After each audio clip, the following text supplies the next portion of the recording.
Hmm. One of the differential diagnoses of early pregnancy bleed is GTD, gestational trophoblastic diseases. These are basically the group of disorders which originates from placenta. We know that placenta itself is a derivative of trophoblastic tissue. Thus, the disease is termed as trophoblastic diseases. These are extremely rare, only 0.3% is their incidence rate. Among them, benign is the most common type. Group of disorders arising from placental tissue is termed as GTD. It's divided into three types: benign, intermediate, and malignant ones. Benign ones include hydatidiform mole. This is the most common presentation in the hospitals. When you take out the sample and send it to the histopathology lab, under the microscope it looks like cystically dilated swollen grape-like villi with variable trophoblastic proliferations. It shows no pleomorphism and it shows no anaplasia. What does it mean by no pleomorphism? It means that there is no different shape and no different sizes. No anaplasia means it has no feature of malignancy. Intermediate ones include invasive mole. As the name indicates, placenta will be deeply embedded within the uterine cavity. Malignant include choriocarcinoma. Hydatidiform mole, when pregnancy goes wrong, female comes to you and she will be explaining when there is something wrong with her pregnancy. We'll be discussing this more with clinical features. Hydatidiform mole is divided into complete mole and incomplete mole. Complete mole is when there is only presence of placental tissues. As the name indicates, complete mole, there will be only placenta. But in incomplete mole, there will be placental tissues plus fetal parts.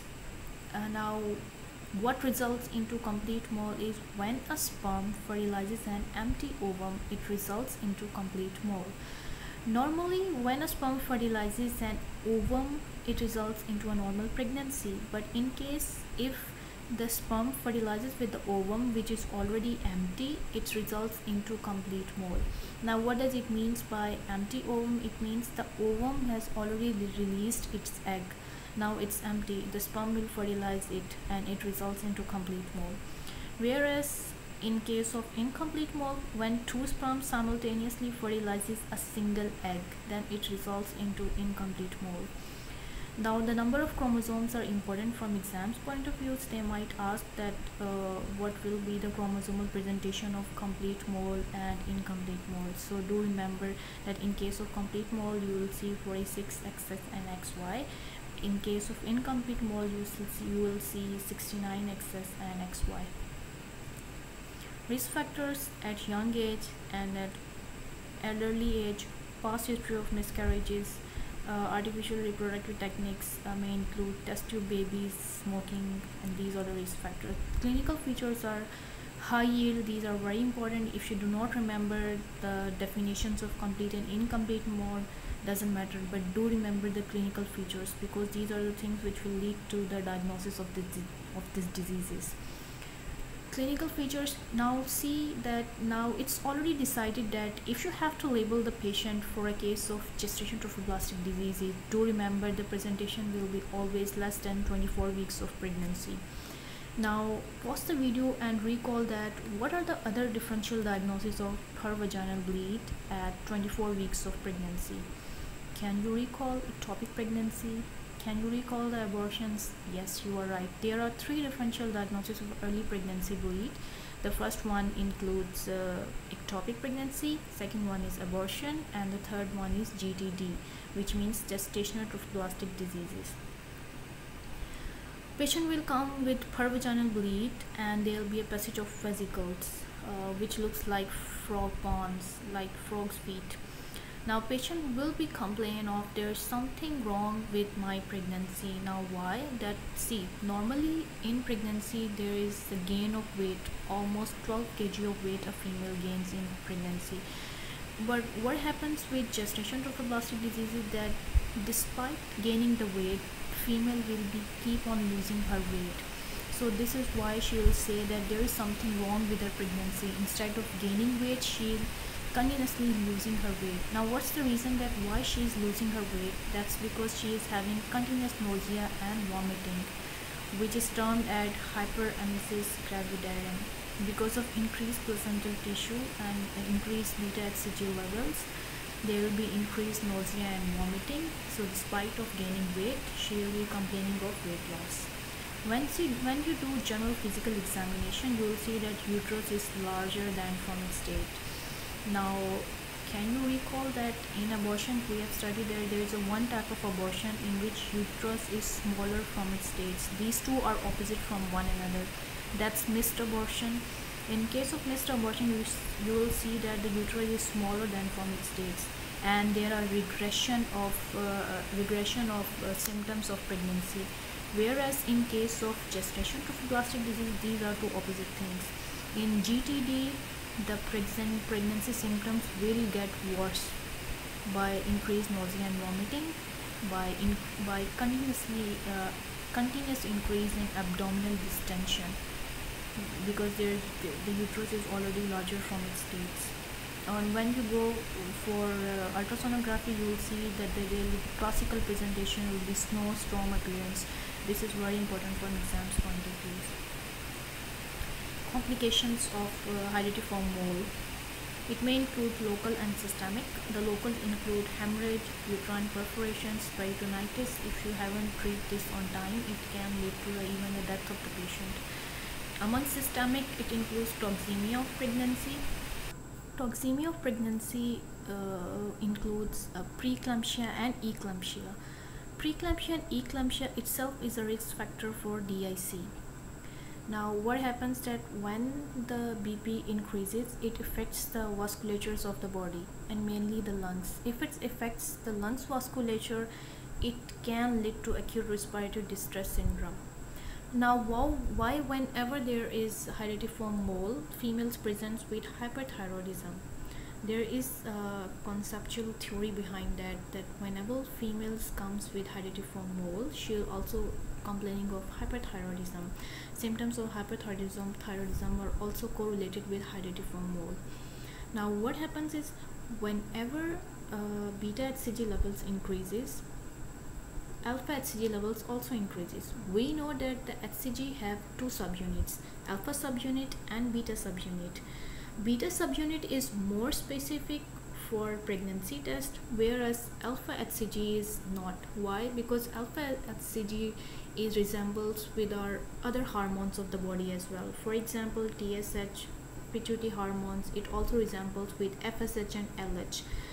That's the reason that we only perform beta HCG test to confirm the pregnancy. We won't check alpha HCG levels because alpha HCG levels have a resemblance with TSH and with other pituitary hormones.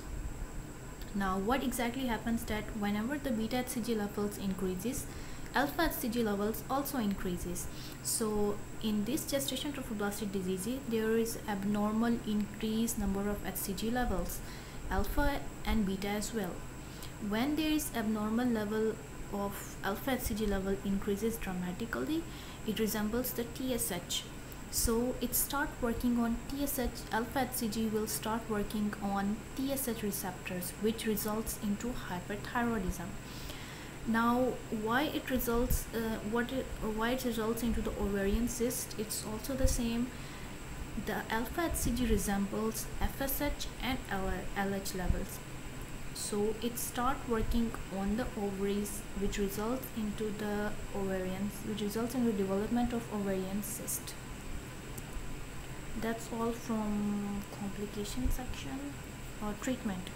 Always resuscitate the patient first.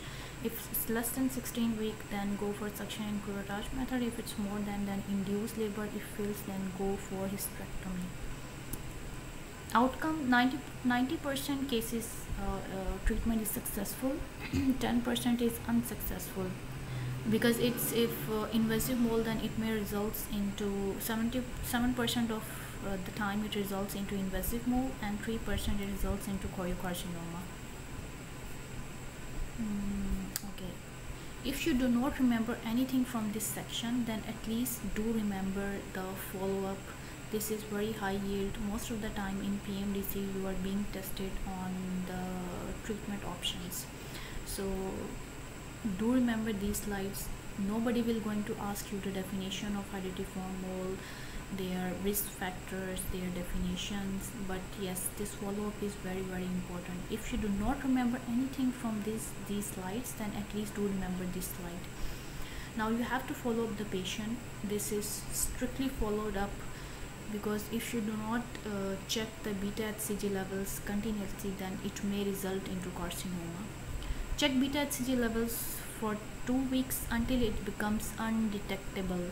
You have to keep on checking the beta HCG levels until and unless it becomes undetectable. Check monthly up to the period of 2 years in case of complete mole. Now treatment protocols and follow-up protocol is different from complete mole and different for incomplete mole. We know that the complete mole only include placental tissues, whereas incomplete include placental tissues and fetal parts as well. So if there is a case of complete mole, then check monthly for the period of 2 years. You have to continuously check the beta HCG level for the period of 2 years, and you have to advise contraception for the period of 2 years in case of complete mole, because if she get pregnant again, then her beta HCG level will be increasing abnormally, and there are the higher chances that it will result into herediform mole or molar pregnancy again. To avoid that, you have to give contraception for the period of 2 years. Now, what is the method of contraception? The contraception of choice should be barrier method. You cannot advise intrauterine contraceptive devices, as the placenta is already a soft tissue, so it may lead to the rupture of the tissue if there is abnormal tissue already exist in the body, and then it leads to the sepsis. And you cannot devise the hormonal therapy, the contraceptives. Why? Because it lead to the growth of placental tissue rather than decreasing it. So these questions are highly tested, that what is the method of contraception for the in case of complete mole. For how many years you have to check the beta HCG levels in case of complete mole. For how many years you have to check the beta HCG levels in case of incomplete mole. For incomplete mole, you have to check the beta HCG level for 6 months, whereas for complete mole, you have to check the beta HCG level for the period of 2 years. Choriocarcinoma, this is the malignant form of herediform mole. This is very rare, but this is an aggressive malignancy containing placental tissues. Site 50% is uterus, 25% are ovaries and testes. We know that choriocarcinoma is also, if in males the pregnancy test is positive, it means that he exists choriocarcinoma. Clinical features: history of herediform mole, her vaginal bleed, weight loss, along with pulmonary metastatic and pelvic mass. Investigation: check beta HCG levels, perform ultrasonography. A biopsy is best avoided in order to avoid the bleeding within the uterus. That's why you avoid the biopsy. The test you're going to perform is ultrasonography. Treatment: 95% rate it is a cure rate with methotrexate. That's all from this section. Thank you.